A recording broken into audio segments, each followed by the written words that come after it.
Vanessa, how are you? Doing awesome, man. Getting ready to rock and roll. We're about less than 3 weeks away from October 7th. We're fighting here in Las Vegas at the Apex. Couldn't be more excited. How you feeling? I'm feeling like I'm less than 3 weeks out, you know, like training is up at a maximum, starting to bring the weight down, and I just love being here in Las Vegas. Like, this is hometown for me now, so I don't feel like I had to travel in. Everything's like right here in my backyard. I'm really happy. I'm in a good place right now.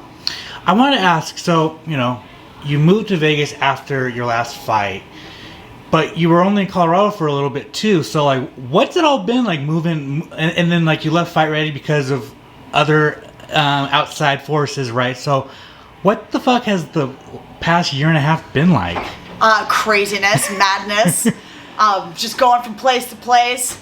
You know, I feel like you got to be able to roll with the punches the same way that a normal MMA fight would go. Life's the same way. And I was extremely comfortable over in Phoenix, Arizona with Santino DeFranco. I was very much at home over at Fight Ready. Circumstances needed me to leave and go elsewhere and start exploring. I found my way to Denver and really was like anxious to step back in the cage. I was like, guys, I really want to fight. Like, I love being active. I came from the jiu-jitsu community where I was fighting like every other week, you know? So for me as a UFC fighter where we're only fighting like a few times a year, I'm like, let me go, like, let me do this. So I found myself in Denver in a fight camp, but that really wasn't somewhere where I was comfortable. I didn't really love being in Colorado. I didn't love being there. And I love Mark Montoya so very much, but that wasn't my atmosphere. So after that fight, I was like, you know, I'm gonna find somewhere that fits me a lot better. And I found Vegas. I love being here in Las Vegas. We have the UFC Performance Institute. You know, right now we're doing this interview here at Extreme Couture. I have Dennis Davis as my head coach. So I'm like finding my footing here, and I've never stepped into a place where I was like, oh man, I'm home finally, you know? So this has been a really great transition for me. Awesome. Yeah, I mean, like you said, Vegas, it's just, I feel like Vegas is just like, it fits you, right? It's 24/7, go. You got everything. You're into the fight capital of the world. You have PI, you have Extreme, it's just all encompassing, right? Yes. And then you mentioned Dennis Davis. I feel like he's one of the most underrated coaches out there. How has it been working with him? Man, that comes up a lot about Dennis Davis. He's one of the most underrated coaches, and it's so true. Like, this man is just like a wealth of knowledge. He's been in the game since the game got started. Like, he's been here, he's seen it all, he's done it all. So being coached under him right now is really awesome. I feel like he gives me freedom as an athlete to do the things that I'm already good at, and then he adds to the tool belt. He's not trying to reinvent my wheel. He's trying to like add some oil to it so we're not squeaking along the way. And I just think it's so beautiful. Like, I feel free. I feel like I'm in my zone. I'm in my vibe. Like, they always say, like, fighters need to be free, and like, you're in there and like you got to get in your flow state, and he lets me live in my flow state, and then he corrects me along the way, and it's just such a beautiful thing. Awesome. Before we get to your upcoming fight, I want to go back to your last fight. Just what was the biggest thing that you learned from that fight?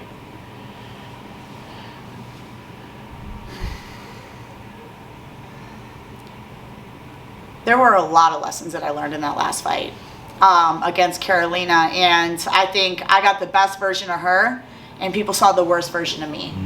So it was, you know, I always want to be better than everybody, even on my worst day, but she had her best, I had my worst, and that's where we met.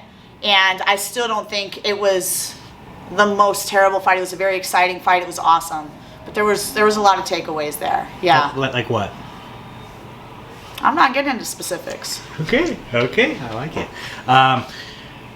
So you're fighting Kanato. How is it training for someone who's been away from the game for 2 years? Oh, I don't look at it like that. Nah, to me, she just fought like 4 months ago. Because as an athlete, you know, as a fighter, there was a point when I stepped away from the cage for 4 years. And when I came back to MMA, I literally remember watching the fight back and listening to the commentators being like, oh, Demopoulos off a 4-year layoff. And I'm like, wait a minute, guys, I was competing all around the world that whole entire time. Like, I may have been laid off from the cage, but I wasn't laid off from fighting. Like, I was still competing at a world level just in jiu-jitsu at that time.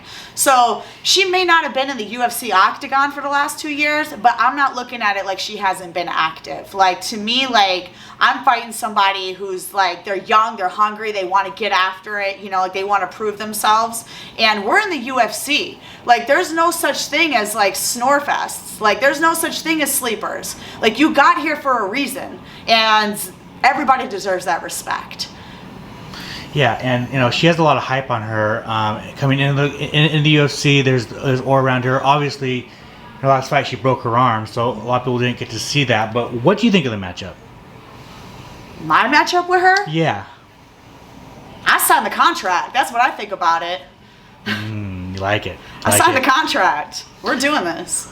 Do you I guess with her, I guess how do you think the fight goes? Like, do you think it's gonna be a banger, like on the feet, or do you think it's gonna be a mixed martial arts fight where it's going everywhere? How do you think the fight goes? I don't know. I mean, when I watch a Vanessa Demopoulos fight, it's always wild. It's a fun fight, right? And your hands are good, your ground game is elite.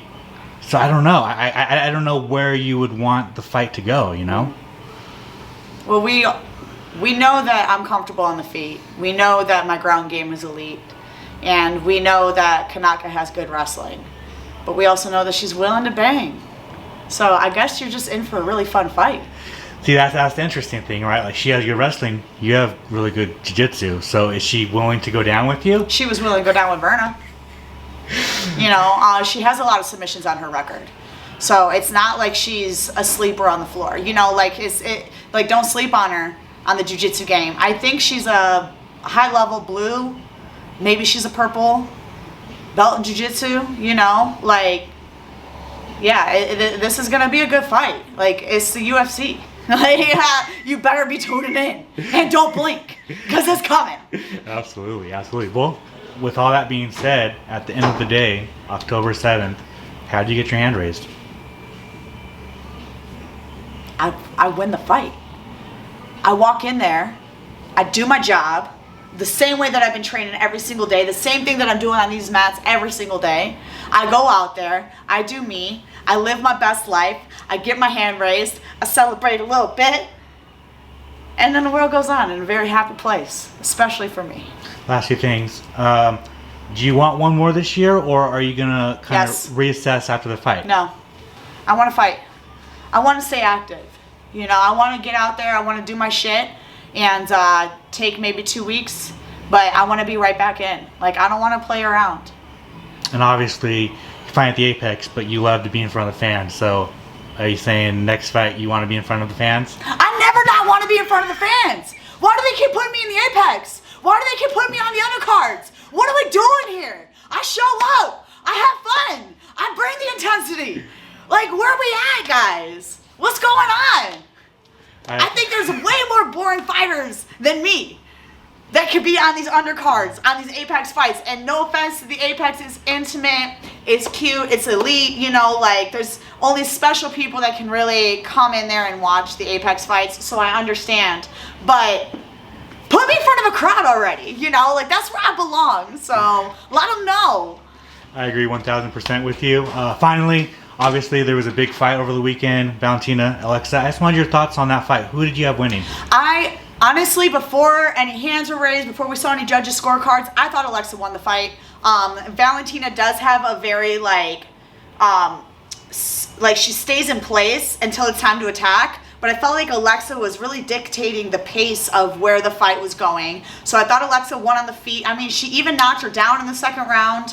I thought Alexa had more success on the feet. And then the scrambles that happened on the floor, I thought they both had a lot of different successes in jiu-jitsu. But Alexa was ending a lot of the rounds in dominant positions with submission attempts. It was just... I just felt like Alexa won personally. But then everyone else is like, oh yeah, but the 10-8 was bull.